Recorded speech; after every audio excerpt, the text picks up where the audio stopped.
What's good with you? Louthewritersports back with you once again.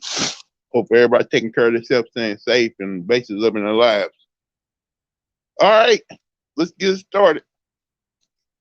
Now, the new NBA foul rules have really changed the game this early season. You have players like James Harden, LeBron, Luka, and a number of other players complaining about the whole new foul rules. They're complaining about how it's unfair to them. No, it's not unfair. For years, y'all been getting away with this little ticky-tacky foul stuff.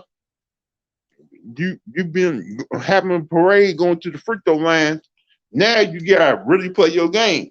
Now you cannot get away with this wrong fouls, going to the line 15 to 20 times a game. Now you gotta really play basketball. And it's starting to show who are real basketball players and who are pretenders. And it's about damn time. Because I've been saying for years, how can you call these certain guys top of the league if they go to the foul line 15, 20 times?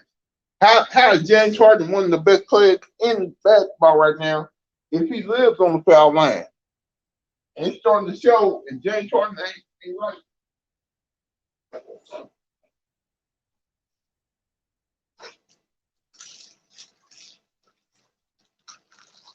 Like, he's supposed to be one of the best scorers in the league, but now that you got to work hard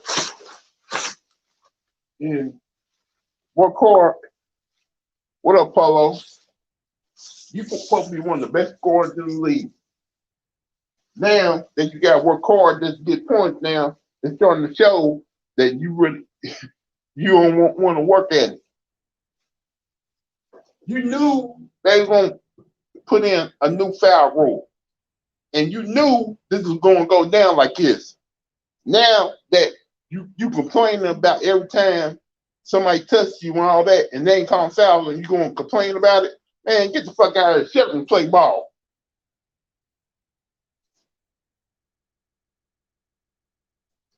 Yeah, like this.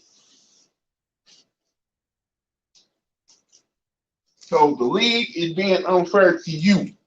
The league is not treating you right. Did you not try to force your way out of Houston so you can go to Brooklyn? Did you not just turn down a max decision deal with the Brooklyn Nets because you think you deserve more money? Did you not show up to training camp overweight? Did you not work this off season to get back in shape? Now that your ass is out of shape and you got to really play ball, now you're leading the league in turnovers. Now you dead tired, and now your game not looking great. You thought you can get away with going to the foul line for your whole career, and people keep on praising you as one of the top 75 players in the NBA. I've been saying for years you ain't one of the top players in the league because you live on the foul line. Like, you go to the foul line 18 to 20 times in the game. You led the lead in foul shooting. Now you complain about you ain't getting the foul calls like you get in the playoffs. Because remember, every time you was in the playoffs, you never get those same calls. Now that the regular season come around, you want to cry like a bitch. Man, shut the fuck up.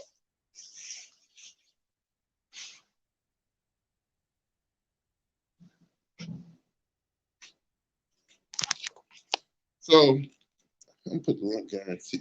Tell me what y'all think. Do y'all still feel that James Harden is still one of the best 7 players in the league, one of the best 75 players in basketball? Let me know.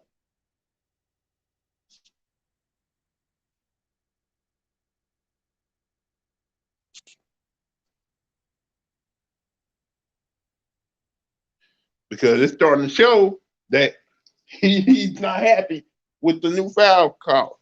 And LeBron's not happy with it either.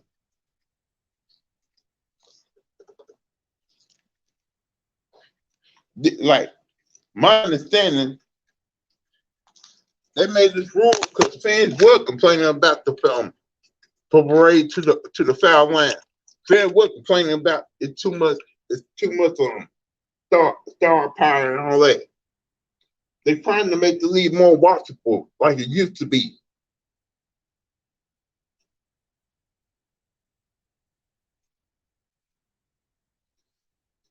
Like, dude, like we don't want to sit up there and watch our jacket.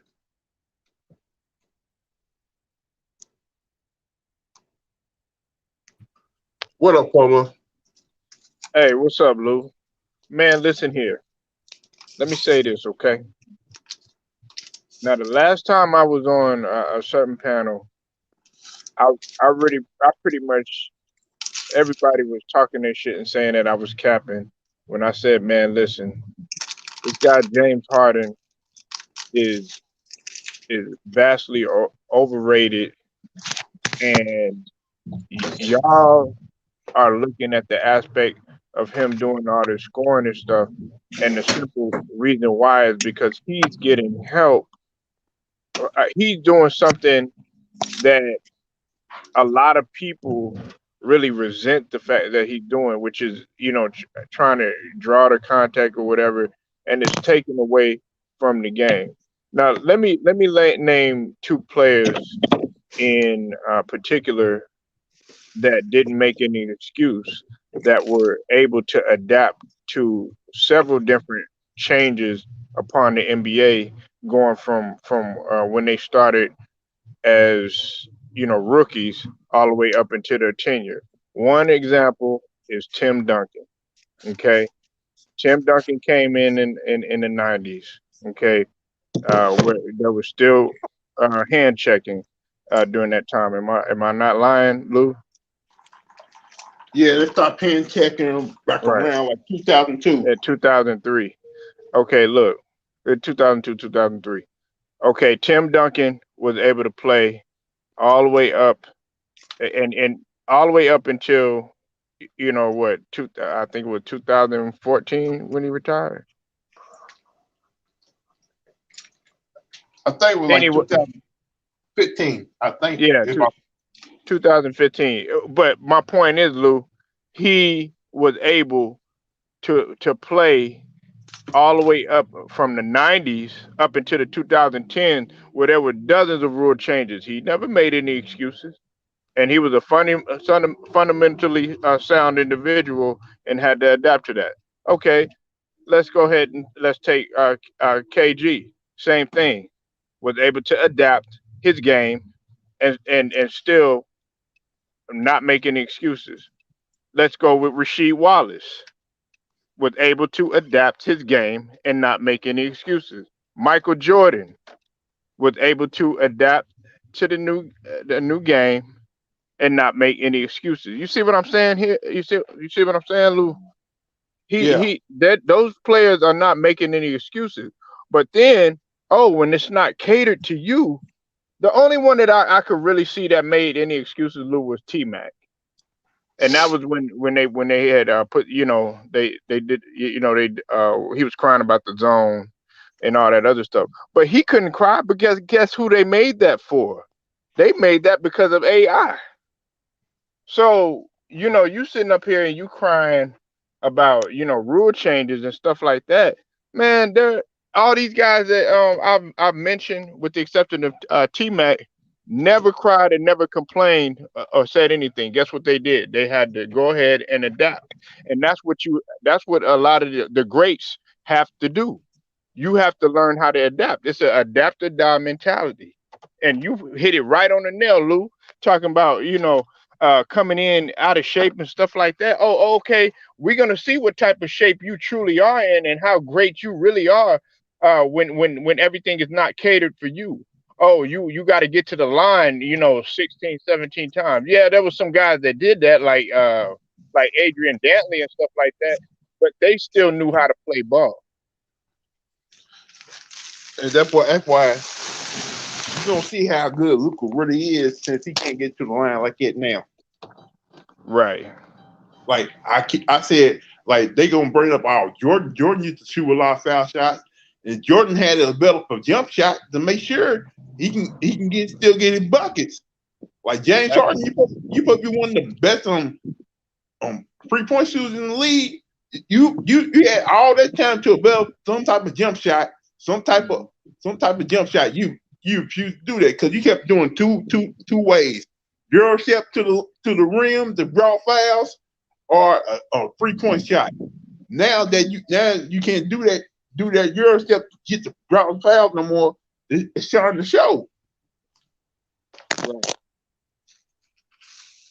And see, the thing that gets me, Lou, the thing that trips me out is that this guy, he sits up there and whines and cries about, fouls not being not being called and stuff like that. But then when everything is catered for him and the refs aren't really you have to go ahead and get it yourself and stuff, and the game is tight, they're not calling it no way. Guess what? He still folds in pressure time, in pressure situations. Like KD don't got no problem getting to the line. KD can Yeah. still what's your problem, James? KD can still go out there and put up 20 plus points a game. What's your problem? KD can still get to the foul line. He don't gotta do all that stuff. They still call that little swipe move every time that little that little swipe move he does every time he draw fouls. He still does. It's still called that. What, you couldn't have developed that?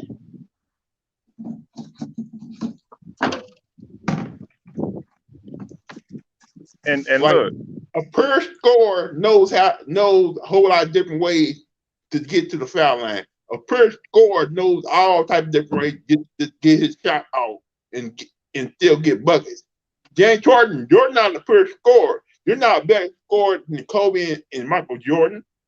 So y'all need to stop with that bullshit. When they said that a long time ago, I said that's full of shit. right. He's not, man. And see, the thing about it is, Lou, is that, oh, and that's another person, Kobe Bryant. How could I forget about Mamba? He was able to adapt to the game. Now, don't get me wrong, Kobe did his fair share of complaining, but at the same token, he knew how to. Okay, y'all want to play like that? All right, I got something for y'all, and he would make up for it, and end up, he would have to play the ref game, the kind of psychological game. James Harden is not mental. He's not cerebral. The only way that he's cerebral is by cheating. Yes, I do call it cheating, because to me, like, okay, you want to sit here, bitch, cry, whine, and all this other stuff to the referees and stuff like that. And I'm glad that they're not having it anymore. Now you really gotta play ball. And see, Matter of now fact, a lot of this young generation, Polo, Lou. think about that last game between Brooklyn and Philadelphia in no closing minutes. And Philly was complaining about the fouls. They were not getting called against Brooklyn. And Brooklyn came back and won that game. Remember the last when Yeah, Embiid was knocked down to the ground, the referee didn't call that. They said, they tell them, get your ass up and keep playing ball. We ain't calling that bullshit no more. right. And So I, Embiid I got to love it. adapt now. I love it. I love the fact, I like this because it brings me back to the 90 basketball now. That's how it used to man. be played. Guys going at each other when Jalen Brown dunked on Bridges yesterday. I'm like, yes, that's what we want to see. We want to see more guys attacking each other, meet me at the rim type stuff, not afraid to block a shot or get dunked on. And they didn't even call no foul or nothing. It was just like I think, no, I don't, no, they didn't call no foul. Think about the night game, Polo. You got Philadelphia against New York Knicks. You know Hmm. that's gonna be physical now. Yeah. And that's what I want, man. We got, hey, Lou, you like the Bulls. You remember how the Eastern Conference was rugged? You know what I'm Yeah. saying? Like that's what it's about, man. I like the rugged shit, man. Like all this, oh, I get a foul, I get a foul, I get a foul. It makes you not even really enjoy the game, man. Now you may see a different championship this year because everybody thought Brooklyn and LA is gonna be the one playing in the finals. You may see a different finals now. It might be. It might be. And look, a lot of these coaches that are coming, in college and stuff, like Penny Hardaway, for instance, over there at Memphis, he got Rasheed Wallace and he got Larry Brown. Guess what? Those guys got an old school mentality. So how you think they're gonna groom them guys? And so that's what I look at too. I look at that old school grooming that they starting to get. And Kyrie Irving is sitting back and smiling because if when he comes back, he gonna dominate the league now. It's like, yeah, he ain't gonna mess with me now. Yeah. He had the offensive abilities to put up 30 points a game now. Right. Yeah, he does because he's skilled. He's very skilled and everything. But see, I also look at that. I look at that situation too, Lou. I feel like those people that are out there, man, they're trying to do everything that they can. I know that this is a little off the subject, whatever, but I had to bring this up talking about Kyrie because we didn't really get to talk about it too much. But I just feel like those people are out there, man, just to try to get Kyrie out there and play ball. That's it. They not in support of that, man. Well, a big percentage of them. Hey, I gotta say thank you to Mayweather. Now that they gonna pay attention to him instead of Kyrie right now. They're gonna bring up his pass and all everything else. I think Mhm. Mayweather did that so that he can take the heat off Kyrie for a minute.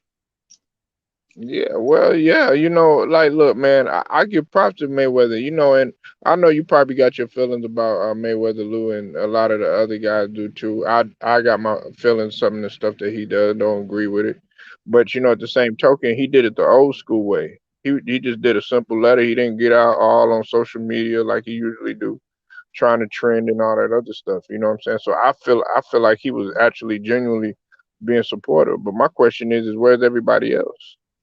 That's what we really should be asking. Where's everybody else? That's why I've been asking. That's why I've been asking for the last couple of days, Polo. Why are the athletes not behind Kyrie Irving's back in every league, in every sport? Like I understand you gotta feed your family, you gotta take care of your loved ones, but come on, this is bigger than any sport right now.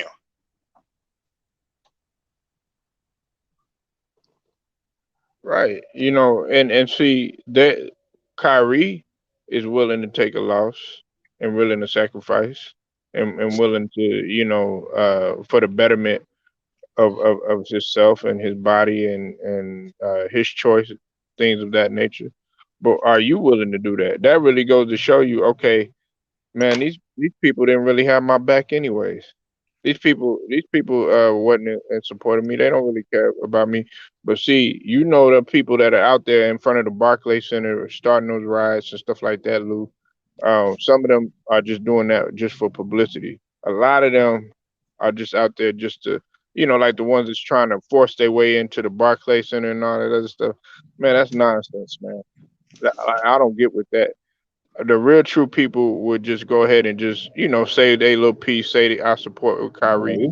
This shows to me, Polo, the advertisers run the NBA, not the league. The advertisers who sponsor the NBA run the league. They run every sport. Right, That's why I made that live a couple months ago about the NFL, about the way things are in the league. right. But I wasn't really trying to diss the Cowboys. I'm just saying how things are really are when it comes to NFL. Yeah, I mean, I feel what you're saying. Like, okay, like with the Kaepernick situation, right, Lou? Okay, they're capitalizing. As much as they said, "Oh yeah, well we don't think that this guy should be doing this and doing that." They wanted him to kneel. They wanted him to kneel so that they could capitalize off of that, so that the media could have something to truly talk about. No, this is what happened. Captain is not playing the league because the advertiser telling the league we don't want this guy on the field because we're not going to sponsor you because he did something. Because we don't care about social justice, we care about our money. We care about the fans. You like remember you had every type of certain fans who were Caucasians coming out against Kaepernick. Caucasian Well, fans, well, and yeah. and you know, 90% of African American make the league. 90% of African American pay for tickets and merchandise, but they didn't look at that. They look at they was on Caucasian the white man's side when it came to that. Okay, but you got to look at it like this, Lou. See, a lot of those guys that looking at, I'm talking about the media and everything. That's what I'm talking about. They were having a field day with that because think about it, Lou. When that Kaepernick situation was happening, it dominated not only the sports media, it dominated mainstream news media such as right and left, such as Fox, such as CNBC, such as NBC, such as what you call it, ESPN. It dominated every type of wave that you could think for like And what it a good showed, and it for showed, months. and it showed with black media person was a company man, and which one standing on their ground, and it showed how certain black people who work in media really are. You know, so like okay with Stephen A. and First Take and everything. They're having a Lou. They having a damn field day with this. Look, listen, we have a fucking field day with this, Lou, because look, it's when we put Kyrie on. Guess what? Everybody want to start talking. Everybody want. Everybody wants to. There's some people that agree with it, and there's some people that disagree with it, or whatever. You know what I'm saying? But it's they want to talk about that. Whether Kyrie is going to take the jab or whether he's not. They just want some sort of controversy. If it wasn't Kyrie, they wouldn't be talking about nobody else. But think about it. They got several. They got a couple other guys that feel the same way and Polo, that's doing the same thing. they don't like black people who send positive messages out there. They don't like black athletes who send positive messages, who does something for the community, who does something for the kids. Think Oh about shit. think about how they treat Lamar Jackson. He's on something to the Bengals. They went back on what they've been talking about for years. He's overrated. He's running back pretending to be a quarterback. Maybe Lamar Jackson not ain't right for this team. He ain't the right fit. He don't deserve the money. I'm like, why do y'all do it every time he loses one game? Y'all act like he ain't crap. Did he not go out there and prove he can play quarterback? They do it every single time he loses one game. His overall record is 35-9. Like, what more do y'all want?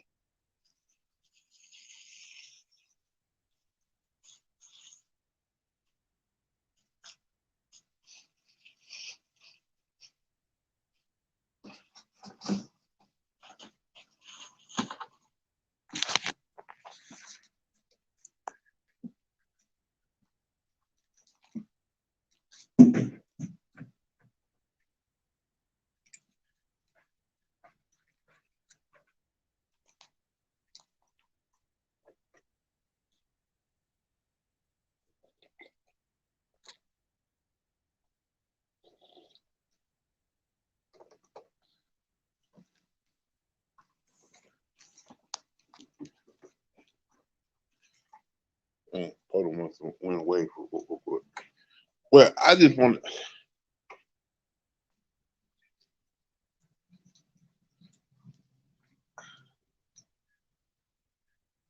That's how I feel about the whole situation. You had the opportunity, the whole offseason to get in shape, the whole offseason to work on your mid range. It said you did what you always did offseason. Instead of being in the gym, you was out partying, living it up like you normally do. And now that it's showing that you did not really focus on trying to win a championship. You may go down history out winning championship. KD don't have a problem going out there and putting up buckets. Why you have a problem?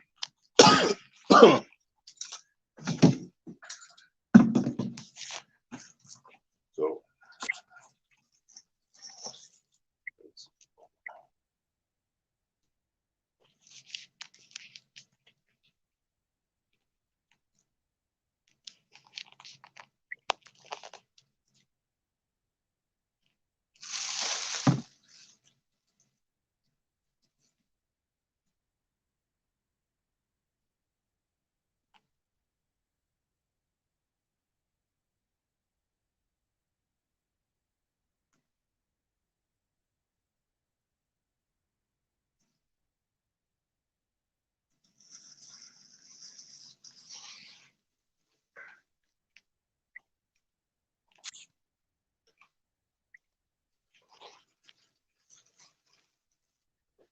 I want to put this in real quick.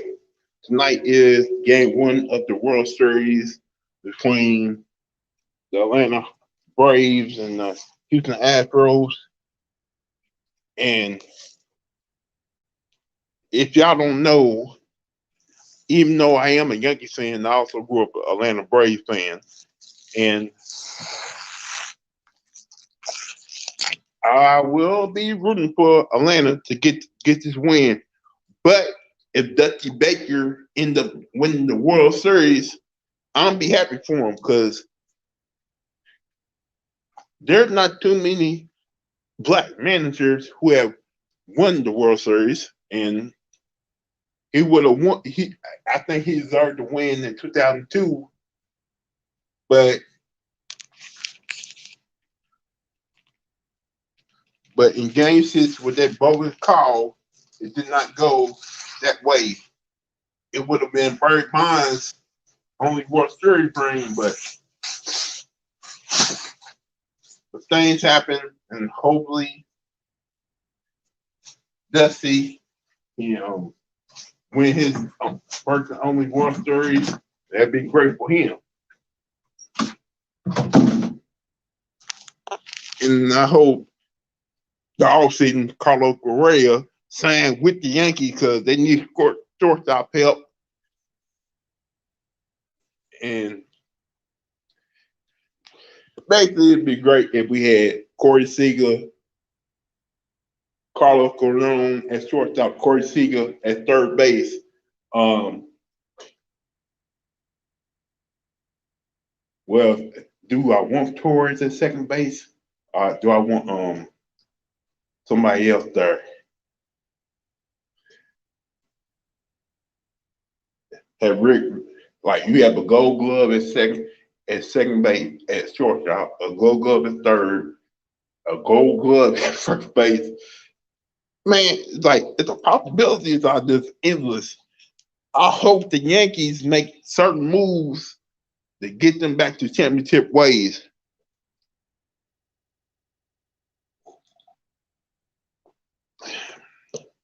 But I'm gonna go ahead and end this. I may hop on later after the World Series game, break down the game. Other than that, I want to thank Polo for coming through. I want to thank everybody else for supporting me so far and hitting the like button and then getting the notifications. I'm gonna keep on trying my best to give you the content that y'all want. Other than that, peace and thank you.